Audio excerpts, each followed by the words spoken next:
Nowe okna i dach. Takie remonty już niebawem czekają kolejno siedzibę Domu Pomocy Społecznej przy ulicy Świętego Jacka, Wejherowski Klasztor i Kolegiatę. Wszystko za sprawą miejskich dotacji przeznaczonych na renowację obiektów zabytkowych. Dzisiaj wręczyliśmy dotację, myśląc o naszych zabytkach wejherowskich. Klasztor otrzymał 240 000, Kolegiata 100 000. W obu przypadkach wymianie podlegać będzie pokrycie dachowe. W klasztorze Ojców Franciszkanów to końcowy etap całkowitej modernizacji dachu klasztoru. To, co najważniejsze zrobione, bo są wymienione belki stropowe, jest to położenie tych desek, papy.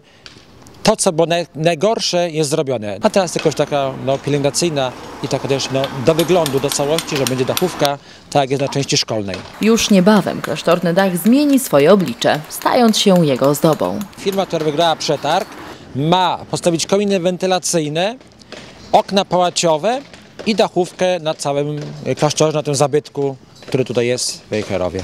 Zmiany na lepsze czekają też podopiecznych wejherowskiego DPS-u. W tym wiekowym budynku kiedyś mieścił się szpital. Nieustannie remontowany i odnawiany dzięki 48 000 dotacji doczeka się kolejnej renowacji.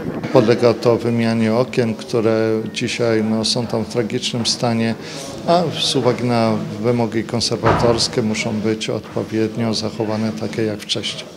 Okna są oknem na świat, ale przede wszystkim też tam przebywają dzieci. Okna obecnie, które są zniszczone, nieszczelne, daje to duże poczucie dyskomfortu w życiu dzieci, które wymagają szczególnej opieki. Dziś wejherowski DPS stanowi dom dla 32 dzieci głęboko upośledzonych i 85 dorosłych mieszkańców. Nowe okna to dla nich przede wszystkim lepszy standard, bezpieczeństwo i oszczędności, szczególnie w okresie zimowym. Bardzo się cieszymy z tej dotacji, bo sami nie bylibyśmy w stanie pokonać tej bariery, bo okna muszą być drewniane zgodne z decyzją konserwatora zabytków.